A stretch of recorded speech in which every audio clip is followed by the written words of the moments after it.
ว้าคำมันโบราณเลยทีละมีดครับคุณ โยได้ก็เอาอยู่แล้วก็มันเล่าลุงมันเล่า ตัวนี้เด้ซะ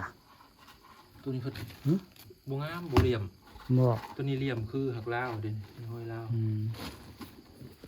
โอ้ยเมื่อละภาคก็คืออยู่คงสิบ่ได้ ลูกเคยไปในหัวหินหลับ อยู่ไส โอ้พูแล้ว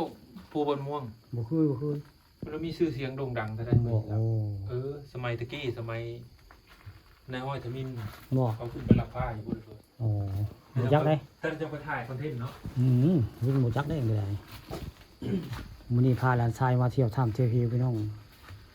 เที่ยวถ้ำภูดันดวงบ้านนาตาลล่ะนี่ถ้ำนี่เลือกเท่าใดในก็ไปพูดละปุ๊บผู้มันสิย่างก็ไปเลือกถ้ำนะนี่ยังส่วนน้อยได้นี่ส่วนน้อยของถ้ำได้เข้าอีหลีเด้อถ้ำนี่เลือกเขาจะคำเว้าเลยดูภูดันดวงบ้านนาตาลแต่ยังบ่ได้เข้าไปในถ้ำเลยเอาภาพในถ้ำอยู่พี่น้องแต่ว่าบ่ถึงก็เข้าไปข้างในได้หน้าถ้ำก็แม่นหมองนี้มื้อนี้พาสิญญาสยามมาเที่ยวถ้ำภูดันดวงบ้านนาตาลมากับฝนบ่ตกนะฝนยากเนี่ยแม่นฝนยากเลยมาเห็นทางหางเตนในหางเตนเห็นอยู่เห็นหางเตนสองหางได้บริเวณนี้ถ้ำภูดันดวงนี่ถ้ำนี้บ่มีพระได้ถ้ำนี้ถ้ำนี้พระบ่มี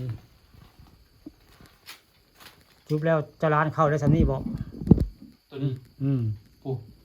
ผู้ได้ทำใหญ่ถึงผู้ได้ ปะยังรอไปเพิ่ม ไปยังไปทำใหญ่แท้ของแท้ได้เสือทางถึงเนี่ยนี่ยังเหมือนของแท้ได้ทำอยู่แต่ว่ามันบริลึกเขาตัวนั้นจะโอ้ยอลังการงานสร้างได้ทำนั่นแหละนี่ก็ทำอยู่แต่ว่ายังบ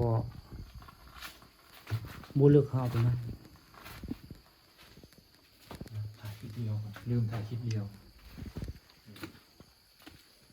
พูดแล้วผู้พอปกติมิ่มผู้ทำในผู้เข้าไปแล้วมืดได้พุ่นเสือ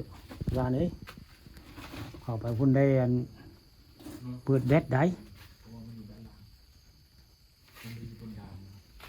บนวัด อันนี้ก็เป็น สถานที่พักสงฆ์ เป็นหูที่พี่น้องเลย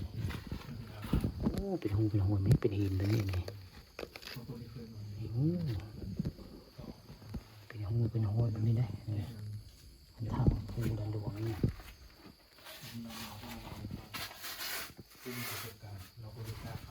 นี่ก็มีน้ำนะคุณน้ำโสบ่ในเบื้องเลี้ยวนี่ทำอะไรนี่ได้พี่น้องนี่เข้าไปนี่ทำบางใหญ่ได้เลือกผมได้นี่ยังไม่เข้าไปเชียงยามยังบอยพาดิเข้าได้กับเพื่อนได้นี่แต่มงนี่เข้าไปนี่ทำนี่สีเลือกกำลังการงานสร้างพี่น้องเข้าไปนี่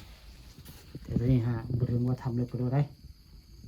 แต่มันปิดแล้วทำใหญ่ปิดแล้วหมู่บริเวณนี่มีพาเพื่อนมาเที่ยวทำแต่ว่าทำใหญ่นี่ยังไม่ได้เข้าเลยนี่คือทางเขาทำใหญ่แล้วนี่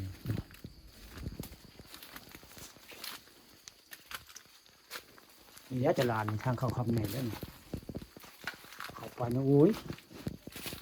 เอากำลังการงานสร้างเลยแล้วนี่นี่คือทำใหญ่ที่สุดของภูดันดวงพี่น้องนี่แล้วจะลานทำใหญ่แล้วนี่พอง่ายผมมีแบตเชื่อผมจะเข้าได้มันมุ้งนี่แหละทำใหญ่ยิงซอยตัวฟัง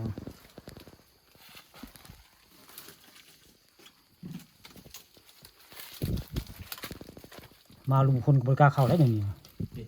มันมีแบตเด้มีแค่ทั้งนกไปแล้วบริเข้าไปได้ ลุงโวยใช่ไหมครับ นี่แหละคือทำใหญ่ที่สุดในวงนี้